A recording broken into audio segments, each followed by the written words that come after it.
I'm Haley B. Miller, and this is Ohio Politics Explained, a podcast where you give us 15 minutes and we give you all the news you need to sound smart and impress your friends. Welcome back to Ohio Politics Explained. Today, we'll discuss a shakeup at the Ohio Democratic Party, a bipartisan plan to relieve medical debt, the latest in Larry Householder's court saga, and why state lawmakers want to ban ranked choice voting. With me today is Anthony Shoemaker. Hey, Haley, how's it going? Good. Welcome back. You haven't been here for a while. It's good to be back. Our first topic is the Ohio Democratic Party. Chair Liz Walters announced this week that she's resigning her position to join a firm based in D.C. that assists campaigns with voter data. This comes after former Senator Sherrod Brown and other Democrats lost big in last year's elections, but Walters insisted that she's not being forced out. Did this surprise you at all? Not really. I mean, there's only one Democrat left in statewide office in Ohio, Supreme Court Justice Jennifer Brunner. And, they've got tough fights coming up in 2026. And, if Brunner was to lose, you'd have no Democrats in statewide office in Ohio. And losing the race with Sherrod Brown last year, that was a huge, punch for Democrats because he's always kind of been the one Democrat that was able to win. Right. And now, of course, there are a bunch of questions about whether he's going to run for Senate or governor in 2026, which I think is going to influence the rest of the candidate field. I think a lot of Democrats, other than Amy Acton, who's already running for governor, are kind of waiting to see what he does. Sherrod Brown is the best known Democrat in the state. So it's kind of like what happens, what he decides to do is going to decide what everyone else is going to do. There's also more talk this week about the possibility of Tim Ryan jumping in the governor race, taking on Amy Acton for the nomination. But right now, no Democrats have announced to take on Senator Houston for the Senate race. And while they're figuring all that out, they now have to choose a new leader for the state party.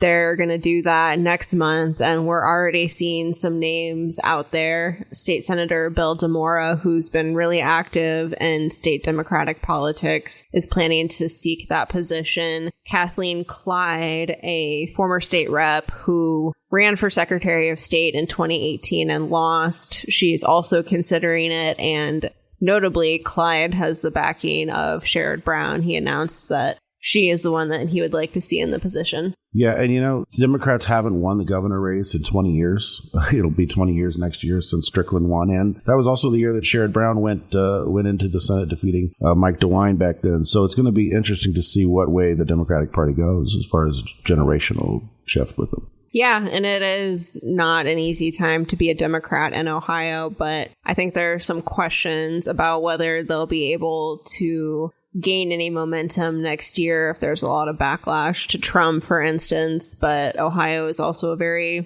Trumpy state. He won by 11 points, and a lot of Republicans here are pretty solidly behind him. So I guess we'll see. Yeah, I mean, the last time that President Trump was elected in 2016, the 2018 Ohio races were somewhat closer. Governor DeWine won that year over Richard Cordray, but it was one of the closer governor races we've had lately.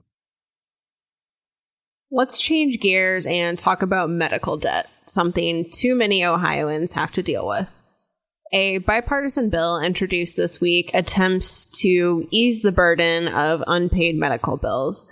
The plan would cap interest rates, ban wage garnishment, and prohibit medical debt from being reported to credit agencies. Notably, this doesn't forgive the debt, but backers still think it could be a big help for people. Yeah, and it impacts a lot of people in Ohio. Just over 9% of Ohio adults reported having medical debt. And, it only takes like one big catastrophic event to, wreck a family's finances. Right. That's something the sponsors of this legislation talked about a lot. They said you don't plan for a cancer diagnosis or a car accident or even just an overnight stay in the hospital. And, the issue of healthcare costs is a problem for everyone. I think it particularly affects people who are uninsured or underinsured, but even people that have benefits and make a livable wage still struggle to afford some of this stuff.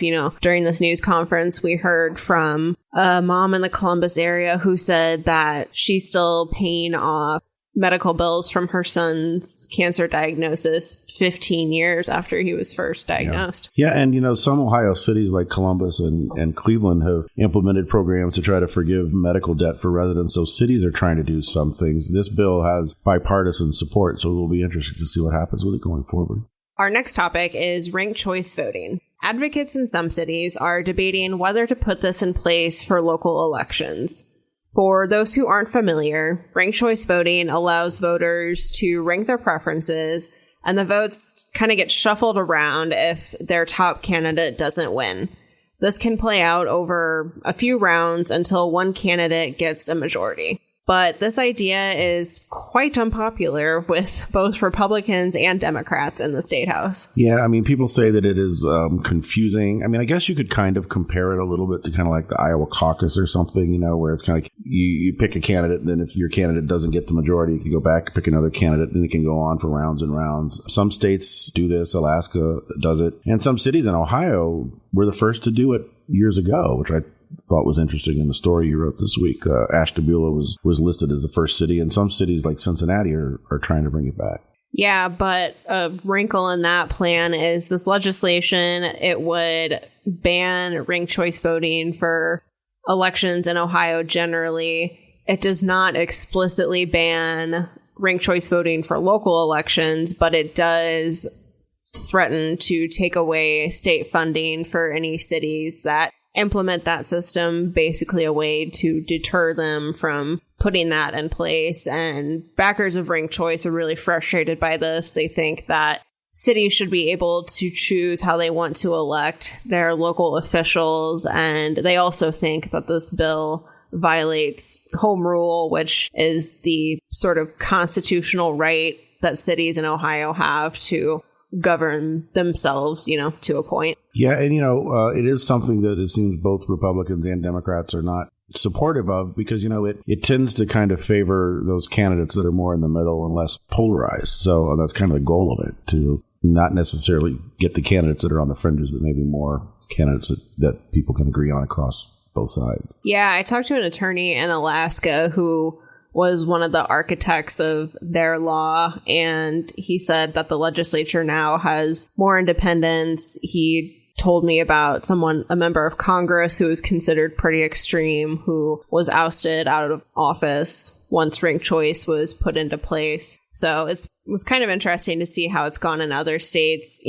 Alaska did try. There was an effort to repeal it in Alaska last year, but that failed, and so it's still in place. Yeah, and former Alaska Governor Sarah Palin, who was the vice presidential nominee in 2008, was one of the casualties of ranked choice voting in Alaska a couple of years ago. We'll wrap up today with Larry Householder and Matt Borges. A panel of judges ruled to uphold their convictions and sentences in the House Bill 6 case. Householder is currently serving 20 years in prison for orchestrating Ohio's largest bribery scandal, and Borges got 5 years for participating. Householder argued that this was politics as usual, basically. What did the judges have to say about that? Yeah, well, the judges sided with the ruling that this was criminal activity, not political. Interestingly enough, 2 of the judges on the 3-judge panel were appointed by President Trump, and they said they're not going to disturb the decision from the original court, that the evidence showed that the Householder and First Energy knew what the money was doing, and the bailout for the legislation and the effort to overturn and to go after the repeal effort and all that kind of stuff. And then they sided with the original ruling. But there is a possibility that the Supreme Court could take this up. Yeah, that will be very interesting if that happens. But I think, at least for now, it seems like with Ohio's cases, appeals courts are kind of sending a signal about their views on corruption. We saw P.G. Sittenfeld fail to get anywhere with his appeals. And, I think a lot of people think the Householder and Borges case was pretty clear cut, was just the subject of an HBO documentary and as an example of kind of dark money run rampant. So, yeah, it's definitely kind of I think what prosecutors and what they hope happens with cases like this is that it sends a signal to other possible bad actors to not try to be corrupt when you get elected into public office. And one more thing before you go. The Ohio Republican Party is meeting Friday to decide whether to endorse in the governor's race, a year before the primary.